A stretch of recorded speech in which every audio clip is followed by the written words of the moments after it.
Morning বন্ধুরা, এখন বাজে সকাল 10:30। আজকে আমি ফার্স্ট ব্লগ করছি বাচ্চা হওয়ার পর। এই যে আমার বাচ্চা সকালবেলা উঠেই খেলা শুরু করে দিয়েছে। আর এখন বাজে 10:30। তো আজকে ব্লগটা ছোট করে করছি, অবশ্যই দেখবে।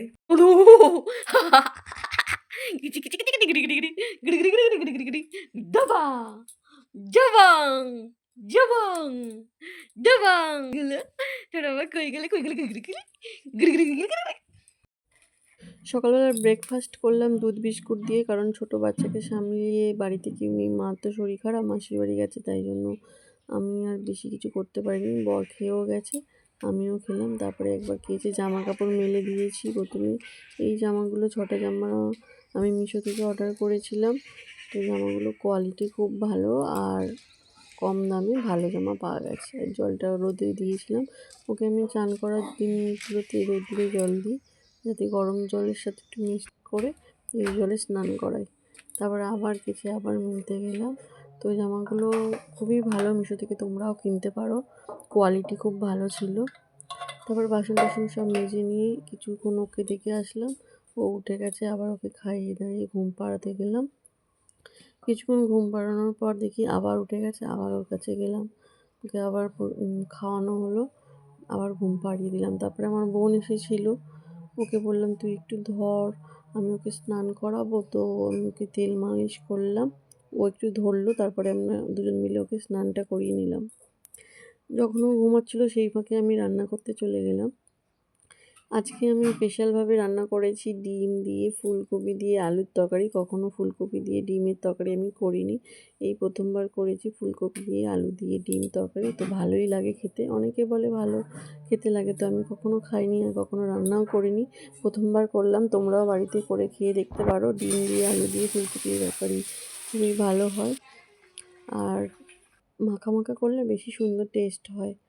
আর তার সাথে করেছিলাম বেগুন পোড়া আর পেঁয়াজ কালি আলু দিয়ে ভাজা। বেগুন পোড়াটাকে আমি প্রথমে ভাপিয়ে নিই, তারপরে পুড়িয়ে নিয়ে সেটাকে আমি পেঁয়াজ, ধনেপাতা, কাঁচা লঙ্কা দিয়ে মাখলে, একটু কড়াতে নাড়িয়ে নিয়ে করলে খুব সুন্দর, আরও বেশি ভালো খেতে লাগে। তো আমি এইভাবে বেগুন পোড়াটা করে থাকি, তোমরাও এরমভাবে বেগুন পোড়া করতে পারো, টমেটো পেঁয়াজ কালি দিয়ে, পেঁয়াজ দিয়ে, ধনেপাতা দিয়ে মাখতে পারো। তারপরে আমি আবার ছাদে চলে গেলাম, শুকনো জামা কাপড়গুলো নিয়ে আসলাম, আর যেগুলো আবার কেচেছি সেগুলো মেলে দিয়ে আসলাম। এর মধ্যে আর একজন উঠে গেছে, তাকে খাইয়ে দিলাম, খাইয়ে দিয়ে শুয়ে দিয়েছি। শুয়ে পরে কিছুক্ষণ পরে সে ঘুমিয়ে পড়ে। এই যে জামা কাপড় সব তুলে নিয়ে এসেছি, এখন মেলে দিয়ে এসেছি, এখন ঠাকুরের পুজো করব, তারপরে ছেলেকে ধরবো। বোন এসে ছেলেকে ধরেছে, তারপরে আমি খাবো।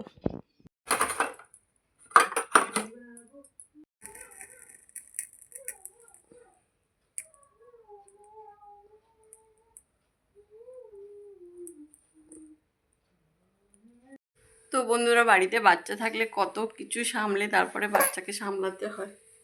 এখন ওকে ঘুম পাড়াবো, তারপরে আমি খাবো। তারপরে সমস্ত জামা কাপড় যেগুলো ছাদ থেকে তুলেছি সেগুলো ভাঁজ করব, আবার ছাদে যেগুলো মেলে দেওয়া আছে সেগুলো আবার তুলে নিয়ে আসবো, ভাঁজ করবো। এখন বাড়িতে কেউ নেই, বোন ছিল কিছুটা, আমার তাই হেল্প হয়েছে। এখন আমার খাওয়া হয়নি, এখন বাজে 2:10। বোন ছিল বলে কিছুটা উপকারী হয়েছে, কারণ ওকে এখন জেগে থাকলে একা একা শুয়ে রাখা যায় না, কারণ ও এক সাইড হয়ে শুতে শিখে গেছে। সবে 3 মাস কমপ্লিট হয়ে 3.5 মাস চলছে।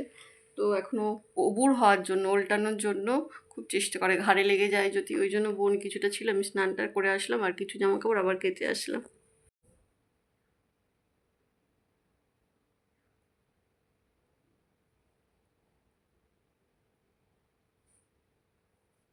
আড়াইটে ছেলেকে এখন ঘুম পাড়িয়েছি, ঘুম পাড়িয়ে এবারে আমি যাব খেতে।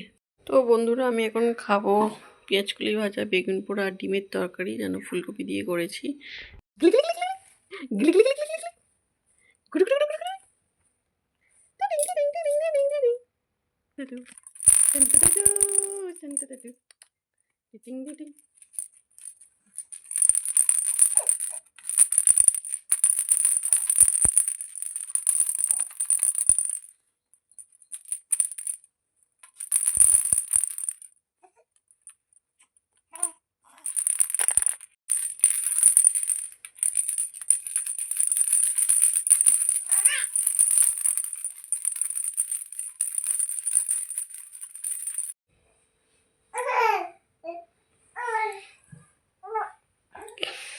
বুড়ো হওয়ার জন্য সব চাঁদের কোনা ডিডিং ডিডিং ডিডিং ডিডিং ডিডিং ডিডিং।